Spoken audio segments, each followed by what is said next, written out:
Friends, welcome to grow Malayalam YouTube channel. നമ്മളെല്ലാവരും COVID-19 രണ്ടാം തരംഗത്തിലൂടെയാണ് കടന്നു പോകുന്നത്. ഇതൊരു വളരെ വിഷമകരമായ അവസ്ഥയാണ്. രാജ്യമെമ്പാടും നമ്മൾ പല രീതിയിലുള്ള വിഷമങ്ങളിലൂടെ അല്ലെങ്കിൽ ബുദ്ധിമുട്ടുകളിലൂടെയാണ് നമ്മൾ കടന്നു പോകുന്നത്. നമ്മുടെ രാജ്യത്തെ ആരോഗ്യ മേഖല അതിന്റെ ഫുൾ കപ്പാസിറ്റിയിലാണ് അവർ പ്രവർത്തിച്ചുകൊണ്ടിരിക്കുന്നത് നമുക്ക് പറയാൻ സാധിക്കും. ഈ ഒരു മഹാമാരിക്കെതിരായി ഈ ഒരു അവസ്ഥയിൽ നമ്മൾ നേരിടുന്ന പ്രധാന വെല്ലുവിളി എന്താണെന്ന് വെച്ച് കഴിഞ്ഞാൽ ഓക്സിജൻ സിലിണ്ടറുകളുടെ ദൗർലഭമാണ്.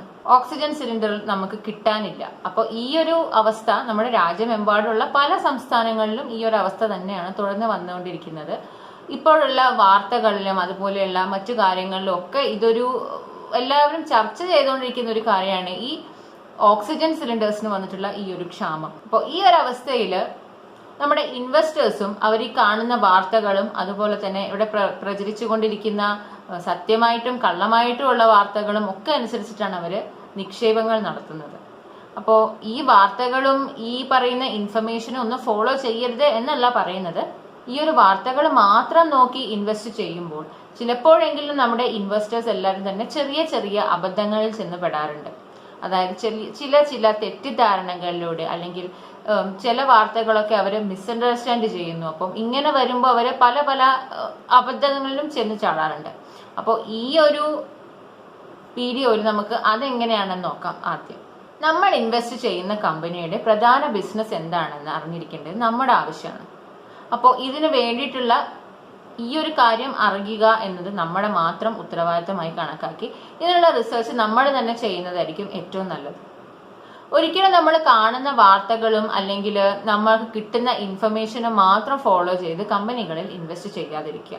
അതായത് ഒരു കമ്പനിയുടെ പേര് വച്ചോ അല്ലെങ്കിൽ ഒരു കമ്പനിയുടെ ഒരു ന്യൂസ് വെച്ചോ ഒന്നും ആ കമ്പനിയുടെ ബിസിനസ് എന്താണ്, അതിന്റെ പെർഫോമൻസ് എന്താണ് എന്നൊന്നും അളക്കാതിരിക്കുക.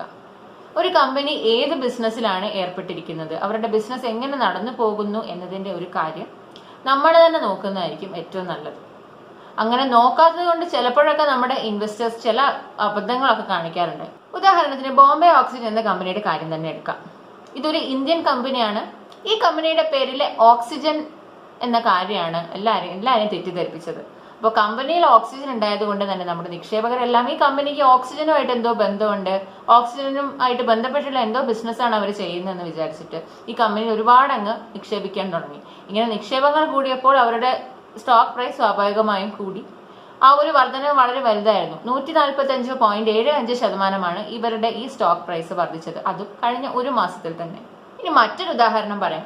എലൻ മസ്ക് എന്ന വളരെ വളരെ ഫേമസ് ആയിട്ടുള്ള ഒരു ബിസിനസ് മാഗ്നറ്റ് ട്വിറ്ററിൽ ഒരു കാര്യം ട്വീറ്റ് ചെയ്യണ്ടായി. അദ്ദേഹം പറഞ്ഞത് ഇതാണ്: നമ്മളെല്ലാവരും തന്നെ സിഗ്നൽ ആപ്ലിക്കേഷൻ, നമ്മൾ വാട്സപ്പ് പോലെ ഉപയോഗിക്കുന്ന, അതായത് മെസ്സേജ് ചെയ്യാൻ ഉപയോഗിക്കുന്ന സിഗ്നൽ ആപ്ലിക്കേഷൻ നമ്മളെല്ലാവരും യൂസ് ചെയ്യണം എന്നായിരുന്നു അദ്ദേഹം പറഞ്ഞത്.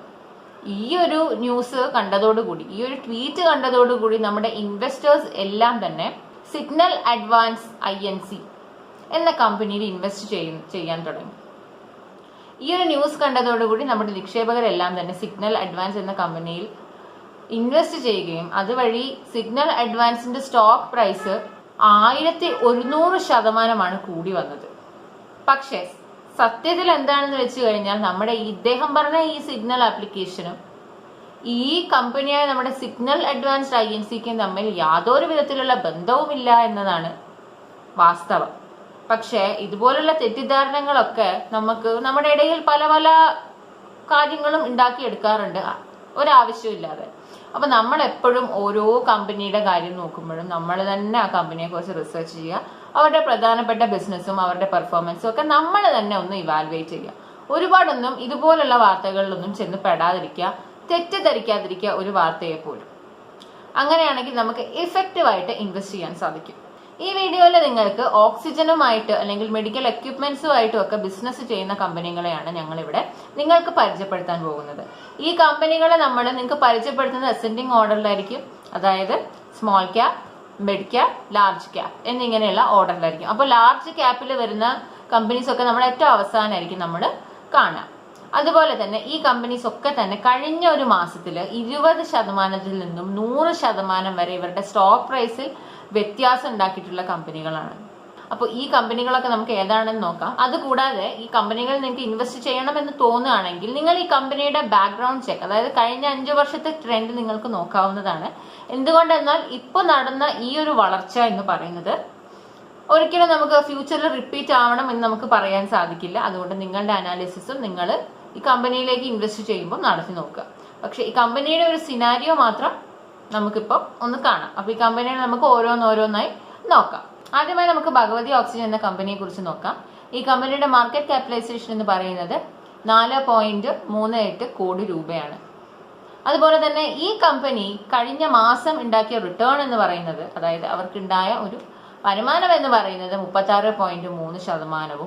അതുപോലെ തന്നെ കഴിഞ്ഞ വർഷം ഈ കമ്പനിക്ക് ഉണ്ടായ വരുമാനം എത്രയാണെന്ന് നോക്കിക്കഴിഞ്ഞാൽ, റിട്ടേൺ എത്രയാണ് വന്നിരിക്കുന്നത് നോക്കിക്കഴിഞ്ഞാൽ 89.8%.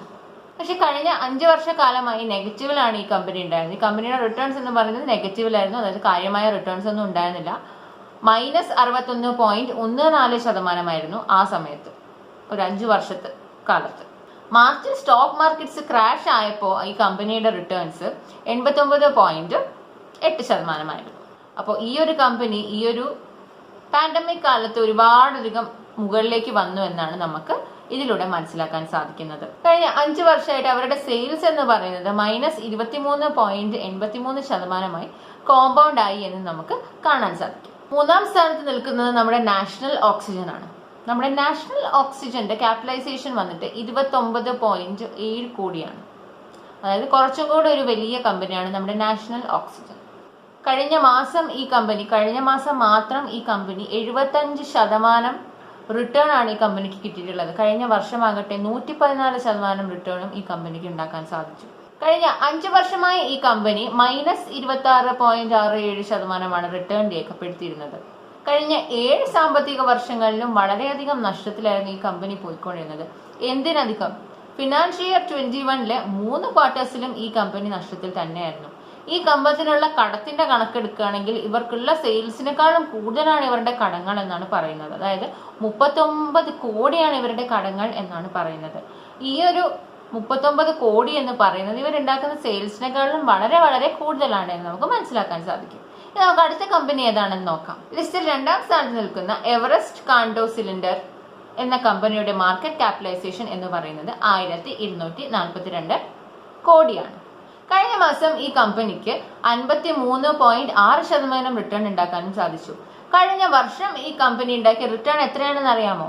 555% റിട്ടേൺ ഈ കമ്പനിക്ക് ഉണ്ടാക്കാൻ സാധിച്ചു. ഈ കമ്പനിയുടെ കഴിഞ്ഞ 5 വർഷത്തെ റിട്ടേൺ നോക്കുകയാണെങ്കിൽ നമുക്ക് 121% കാണാൻ സാധിക്കും. ഈ കമ്പനി വളരെ വളരെ പ്രോമിസിംഗ് ആയിട്ടാണ് പെർഫോം ചെയ്തിട്ടുള്ളത്. ലിസ്റ്റിൽ 1ാമതായി നിൽക്കുന്നത് ലിൻഡെ ഇന്ത്യ എന്ന ഒരു കമ്പനിയാണ്. ഈ കമ്പനിയുടെ മാർക്കറ്റ് ക്യാപിറ്റലൈസേഷൻ വളരെ വലുതാണ്. അതുകൊണ്ടാണ് ഈ കമ്പനിയെ നമ്മൾ ലാർജ് ക്യാപ് എന്ന ഗ്രൂപ്പിൽ ഉൾപ്പെടുത്തുന്നത്. ഈ കമ്പനിയുടെ മാർക്കറ്റ് ക്യാപിറ്റലൈസേഷൻ 15,950 കോടി രൂപയാണ്. കഴിഞ്ഞ മാസം ഈ കമ്പനി 4.8% റിട്ടേണും അതുപോലെ തന്നെ കഴിഞ്ഞ വർഷം ഈ കമ്പനി 257% റിട്ടേണും ഉണ്ടാക്കി. 5 വർഷമായി ഈ കമ്പനി ഉണ്ടാക്കിയെടുത്ത റിട്ടേൺസ് എന്ന് പറയുന്നത് 30.8%. അതുപോലെ തന്നെ ഈ കമ്പനിയുടെ നെറ്റ് പ്രോഫിറ്റ് മാർജിൻ എന്ന് പറയുന്നത് 10.7%. കഴിഞ്ഞ 5 വർഷമായി ഈ കമ്പനിയുടെ സെയിൽസ് എല്ലാം കോമ്പൗണ്ട് ആയിട്ട് -1.25% ഉള്ളത്. ഈ കമ്പനിയുടെ ഡെറ്റ് ടു ഇക്വിറ്റി റേഷ്യോ 0% ആണ് എന്ന് പറഞ്ഞു കഴിഞ്ഞാൽ നിങ്ങളൊന്ന് അത്ഭുതപ്പെടും. അതായത് ഈ കമ്പനിക്ക് യാതൊരു വിധത്തിലുള്ള കടങ്ങളും ഇപ്പോൾ ഇല്ല എന്നുള്ളതാണ് ഈ ഒരു കണക്കുകൾ നമ്മെ സൂചിപ്പിക്കുന്നത്. വളരെ സക്സസ്ഫുൾ ആയിട്ടാണ് ഈ കമ്പനി അവർ നടത്തിക്കൊണ്ട് പോകുന്നത് എന്ന് നമുക്ക് ഈ ഒരു കണക്കിലൂടെ നമുക്ക് മനസ്സിലാക്കാൻ സാധിക്കും. വളരെ സക്സസ്ഫുൾ ആയിട്ടാണ് ഈ കമ്പനി മുന്നോട്ട് പോകുന്നതെന്ന് ഈ ഒരു കണക്കുകളിലൂടെ നമുക്ക് മനസ്സിലാക്കാൻ സാധിക്കും.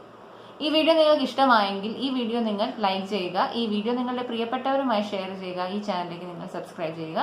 ഈ ചാനലിൽ വരുന്ന വീഡിയോകൾ സ്റ്റഡി പർപ്പസിന് വേണ്ടി മാത്രമാണ്. ഈ ചാനലിൽ നിങ്ങൾക്ക് യാതൊരു വിധത്തിലുള്ള ബൈ ആൻഡ് സെൽ റെക്കമെൻഡേഷൻസും ലഭിക്കുന്നതല്ല.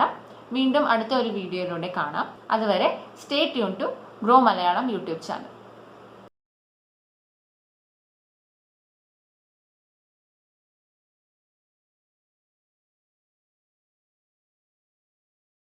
Investment in securities market are subject to market risks. Read all the related documents carefully before investing. Please read the risk disclosure documents carefully before investing in equity shares, derivatives, mutual fund, and or other instruments traded on the stock exchanges.